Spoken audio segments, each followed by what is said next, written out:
Chef couvert de blessures, meurtri par nous pécheurs, chef accablé d'injures, d'opprobre et de douleur. L'Église sous la croix, c'est le titre que je vais vous donner à mon propos, parce que j'ai enregistré cette vidéo en début de semaine sainte, le dimanche des Rameaux. Et si le tout temps de carême a constitué pour tous les chrétiens pratiquants une lente montée vers Pâques, les 6 jours qui précèdent cette fête voient la pente devenir plus raide et plus dure, mais ô combien plus enrichissante sur le plan spirituel. On ne doit ni ne peut se dispenser d'aucun office de la Semaine Sainte, sauf pour de très graves motifs. C'est le premier devoir à remplir pour bien se préparer à Pâques.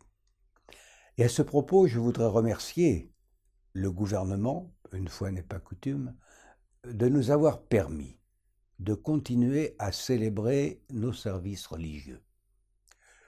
Voulant respecter la hiérarchie, ma gratitude, comme aussi celle de nombreux catholiques, va à Monsieur le ministre des Cultes, ministre de l'Intérieur, qui a fait preuve d'une grande compréhension à notre égard, et j'éprouve les mêmes sentiments de reconnaissance pour les responsables politiques de régions confinées qui ont eu le souci d'accepter les lieux de culte de fermeture.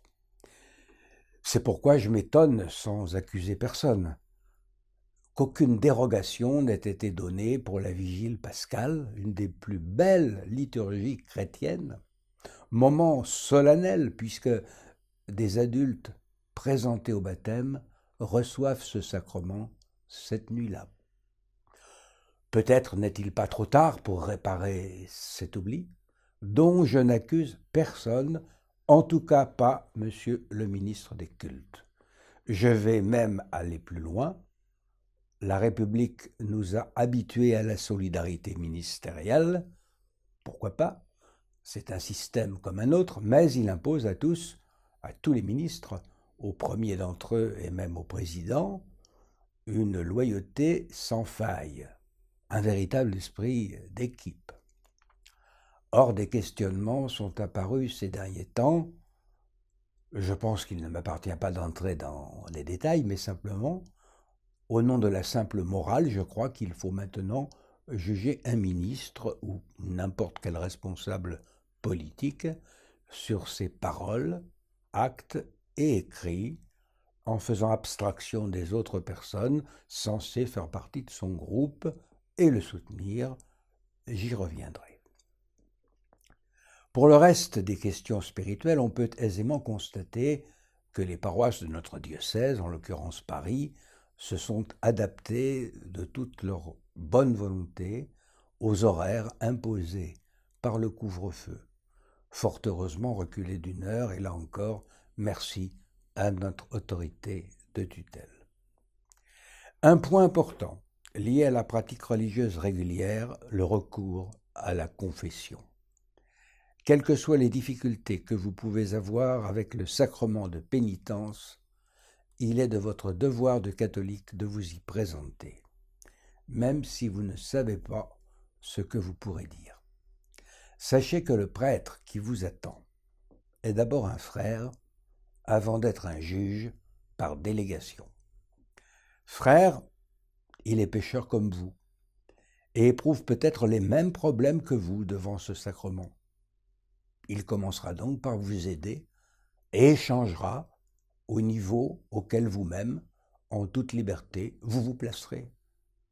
De plus, j'ai précisé qu'il n'était que juge par délégation. Ce point doit être précisé. En fait, un prêtre est muni d'une double délégation. Celle que Dieu lui a donnée lors de son ordination presbytérale par l'évêque, successeur des apôtres, et celle que ce même évêque ou son successeur lui maintient parce qu'il estime que ce prêtre est fidèle aux engagements qu'il a pris. C'est sous le triple regard croisé de Dieu, de l'évêque et du fidèle, en qui Jésus-Christ est présent par le baptême, que le prêtre va être amené à absoudre ou non. Certes, le prêtre et le fidèle demeurent toujours dans le secret absolu et dans la liberté la plus totale, mais la lumière des trois regards le fixe et rend impossible tout dévoiement de la pénitence-réconciliation. Si vous êtes gêné pour de multiples raisons de vous confesser dans votre paroisse, vous avez toujours le droit de vous confesser ailleurs. L'essentiel est d'effectuer la démarche. Enfin, il y a le chemin de croix. Préférez ceux qui sont extérieurs et qui permettent un témoignage plus important qu'on ne le croit. Car au-delà de ce que l'on peut méditer pendant cet exercice spirituel, on offre à autrui la visibilité de l'Église. En vous voyant passer nombreux, certains se souviendront que c'est vendredi saint. Et rien que cela sera important dans un monde où le catholicisme se cache encore trop, au point qu'on peut se demander si certains d'entre nous ne sont pas atteints de l'envie morbide des catacombes. J'ai la grande grâce de pouvoir travailler à la pastorale diocésaine des funérailles. Autrement dit, de me trouver tous les jours devant le premier de tous les problèmes qu'a résolu le christianisme, la mort. Pendant les premiers siècles chrétiens, la fête de Pâques supplanta longtemps la fête de Noël.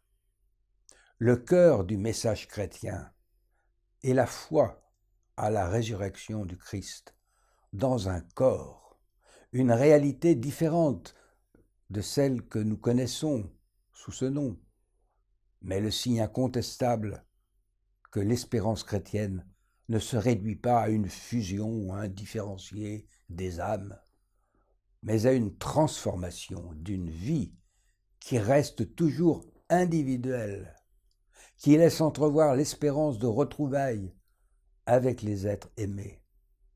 C'est cette belle nouveauté de l'Évangile qui a conquis le monde et fait de la foi chrétienne l'expression supérieure à tout autre de la plus profonde vérité de Dieu.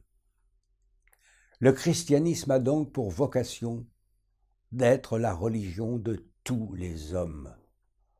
Hors de lui, il n'y a que vérité partielle ou carrément mensonge. Se préparer à fêter Pâques cette année, au moment où la modernité matérialiste qui nous étouffe montre ses limites mortifères, oblige à s'imprégner de cette conscience de l'excellence chrétienne. Et pour nous Français, de nous souvenir que notre pays n'a dû sa grandeur et son exemplarité qu'à sa communion étroite avec le catholicisme. Juste avant que n'éclate la funeste révolution de 1789, la France, bien que l'État fût pauvre et terriblement endetté, était encore le plus puissant pays d'Europe. Son roi respecté, parce qu'ayant assuré une paix totale en Europe depuis son avènement en 1774, du jamais vu. Et si l'on avait pu reprocher quelquefois à juste titre une certaine intolérance au catholicisme, le roi Louis XVI inaugura la tolérance religieuse chrétienne, basée non pas sur l'indifférence ou le syncrétisme, mais bien au contraire, sur la certitude absolue de la vérité catholique qui ne s'obtient que par grâce divine et jamais par contrainte extérieure. D'où l'édit de tolérance en faveur des protestants en 1796, puis la prévision d'un édit en faveur des Juifs de France dont le roi chargea son ministre Malesherbes. C'est dans cet esprit que je souhaite que les catholiques célèbrent Pâques. En aucun cas, la conviction de la supériorité de leur religion, parce qu'elle est la seule vraie, ne doit les conduire à l'intolérance. Ceux qui ont eu la faveur d'apprendre l'histoire savent ce qu'ont fait les philosophes athées ou déistes, forme masquée de l'athéisme, de leur soi-disant tolérance et de leur lumière. Elle s'est arrêtée sur les marches de l'échafaud, ou encore sur celles des passerelles des bateaux de déportation, véritables corbillards flottants, sous des pontons infâmes, qui inspireront bien plus tard d'autres tortionnaires ayant promis le paradis sur la terre, tout comme, couronnement de ces crimes, le génocide de Vendée. Il faut donc travailler à répandre une joie pascale particulièrement lumineuse en ces sombres temps de tristesse, pour un renouveau de l'Église catholique dans notre pays qui doit aller de pair avec de salutaires changements. Nous devons arrêter, nous, catholiques, cette descente aux enfers dans laquelle notre pays s'est engagé depuis plusieurs années. Pâques est le triomphe de la vie sur la mort. Aussi, devons-nous considérer comme notre premier ennemi la loi de bioéthique votée en première lecture par l'Assemblée nationale. Ce symbole cynique de la culture de mort doit être combattu par tous les moyens légaux et pacifiques. Ce sera notre premier témoignage pascal. Nous attendons des autorités de l'Église la plus grande fermeté sur ce point. Si, à Dieu ne plaise, cette loi était votée, il me semble que l'Église devrait appliquer le droit canon dans toute sa rigueur, contre tous ceux qui auront écrit et fait voter cette loi criminelle, ainsi que contre ceux qui y obéiront. Car ce texte, tel qu'il existe actuellement, ne saurait être une loi. Il s'oppose à la loi naturelle, en permettant par exemple à une mère de faire tuer son enfant dans son propre ventre pour pouvoir hypocritement le qualifier de fœtus jusqu'au 9e mois de grossesse. Elle n'aura plus besoin d'invoquer une quelconque malformation pour cette nouvelle forme d'interruption médicale de grossesse, mais simplement ce qu'elle nommera sa détresse psychique et sociale. Des pouvoirs constitués qui osent proposer cela absolvent par avance toute forme de terrorisme. Ils ne protègent plus ceux qu'ils gouvernent. On ne leur doit donc plus obéissance et respect, comme saint Paul nous y exhorte au chapitre 13 de son épître aux Romains. Un État légal perd sa légitimité au fur et à mesure qu'il s'écarte de la loi naturelle, et au-delà de certaines limites, il peut aller jusqu'à détruire sa légalité.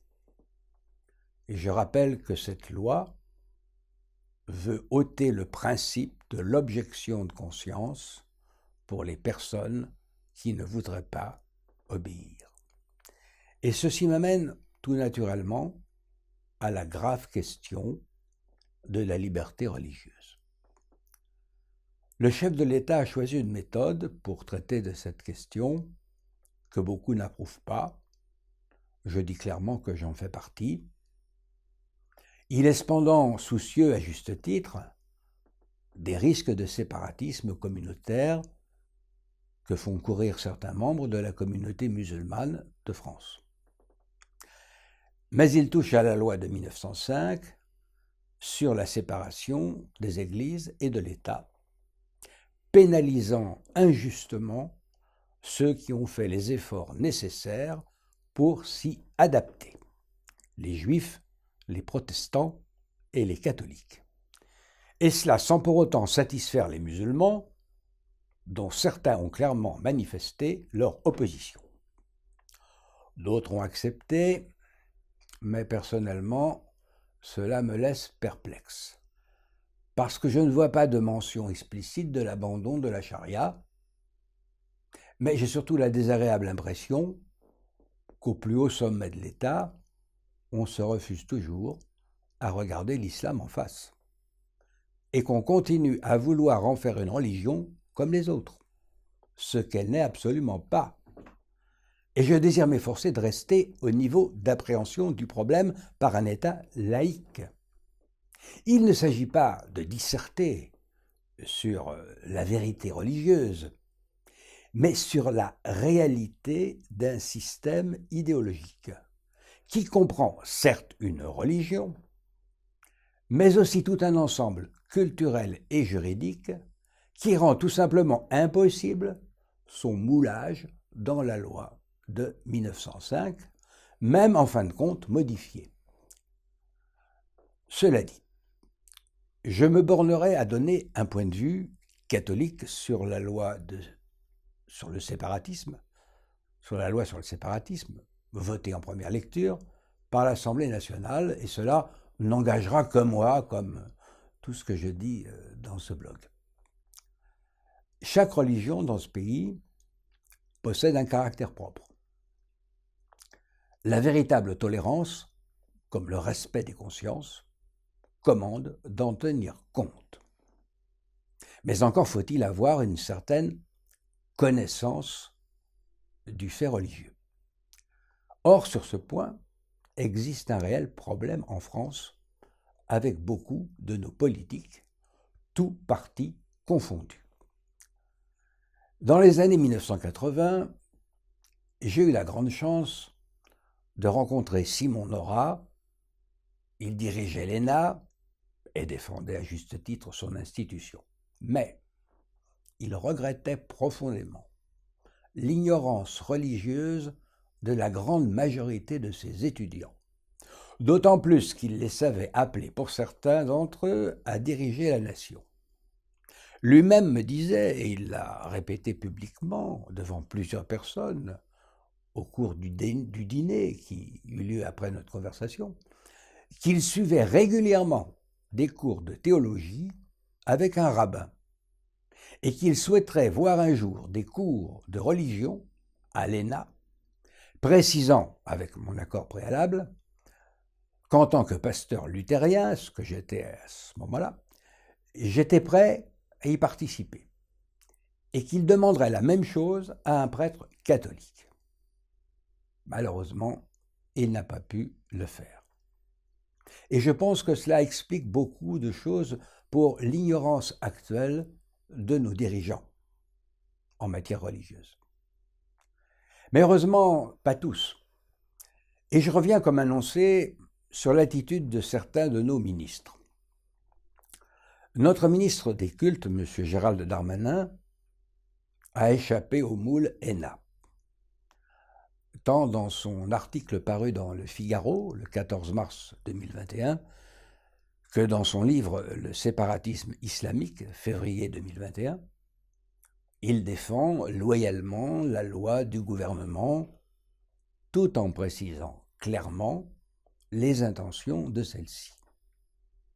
Je ne veux pas entrer dans les détails pour ne pas rallonger mon propos, mais il indique clairement qu'elle vise d'abord certaines communautés musulmanes et laisse très clairement aussi la porte ouverte à la discussion. D'abord, il a pris en compte le souci des églises chrétiennes concernant le projet de loi. Il cite même les articles litigieux. Il se réfère à Aristide Briand et à son discours à la Chambre des députés du 3 juillet 1905.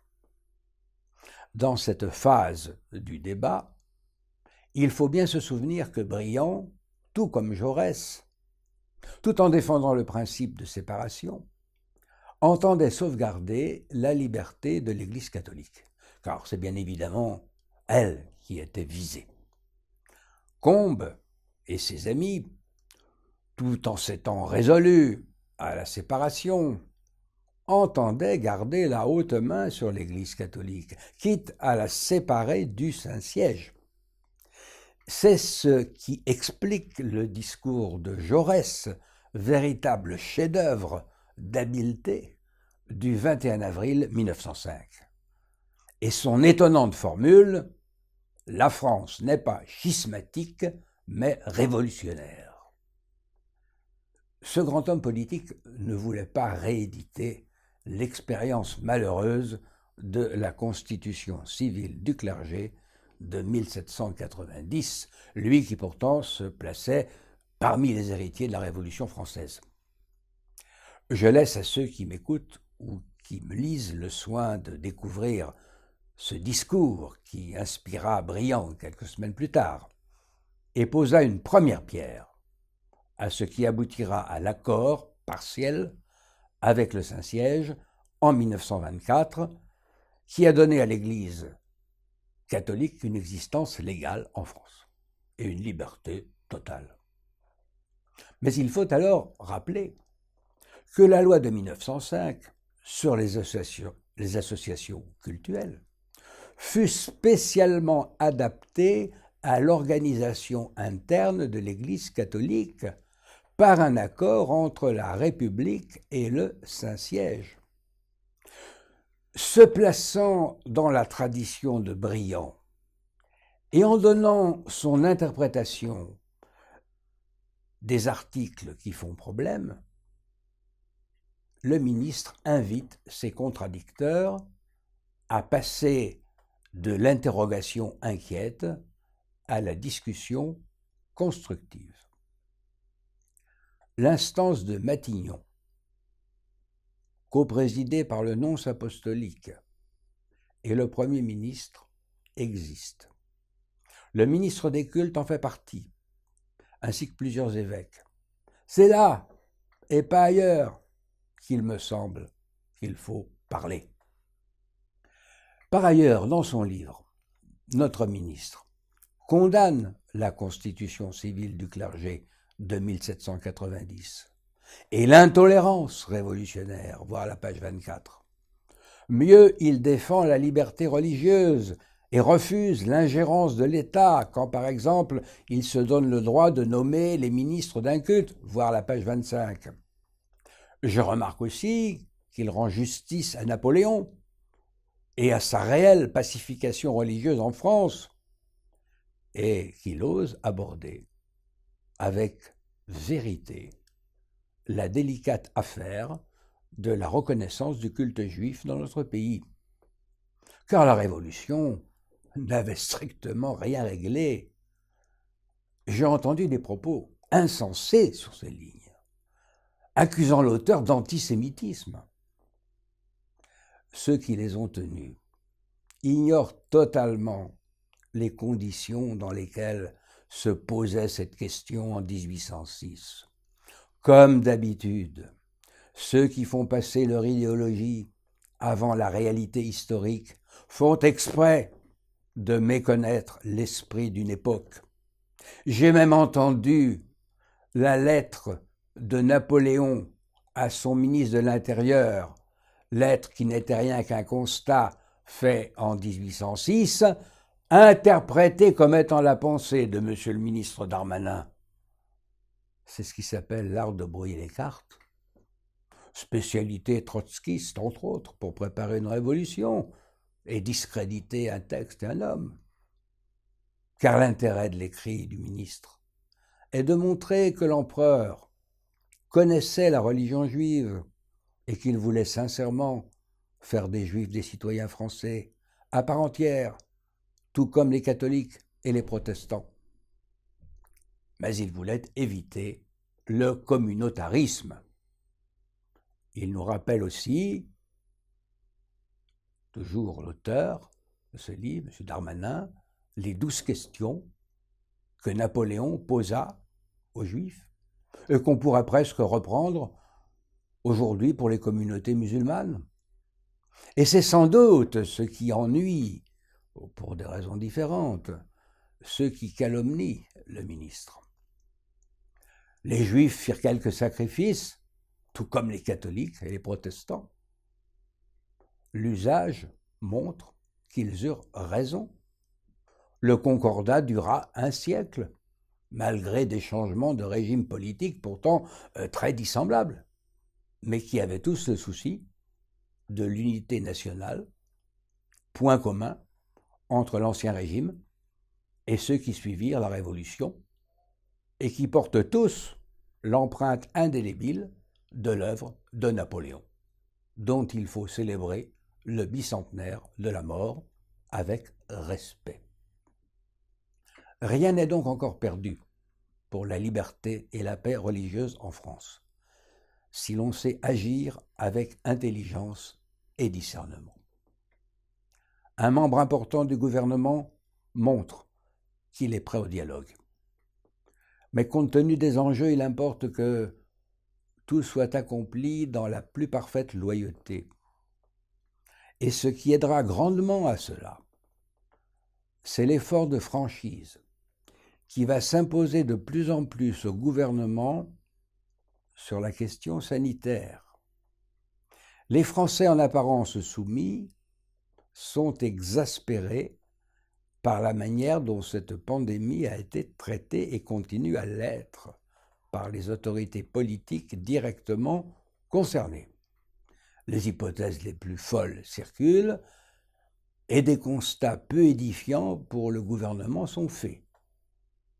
Les entraves à la liberté de prescrire pour les médecins sont intolérables, alors que des traitements donnés en début de maladie se sont révélés efficaces. Pire, on voit apparaître les conséquences du non-traitement du virus lors de la première épidémie. Beaucoup de médecins en parleront certainement quand ils le pourront.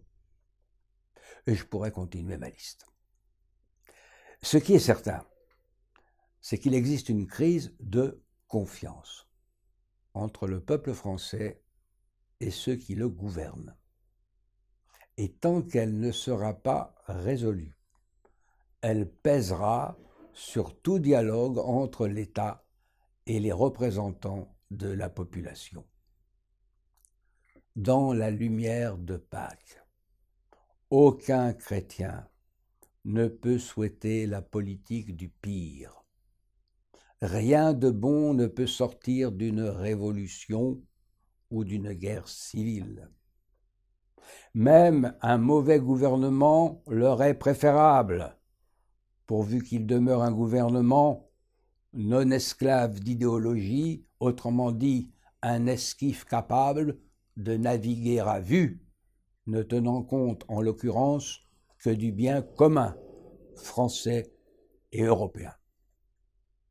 Pâques, c'est un tombeau ouvert, dans lequel il n'y a plus de cadavres. Notre temps profane ne devrait-il pas lui aussi être celui de la libération des tombes, celle des égoïsmes particuliers, et donner ainsi l'occasion, à défaut de les ressusciter, de se débarrasser de cadavres qui empuantissent autant certains palais de la République que de vénérables églises ou sacristies attenantes.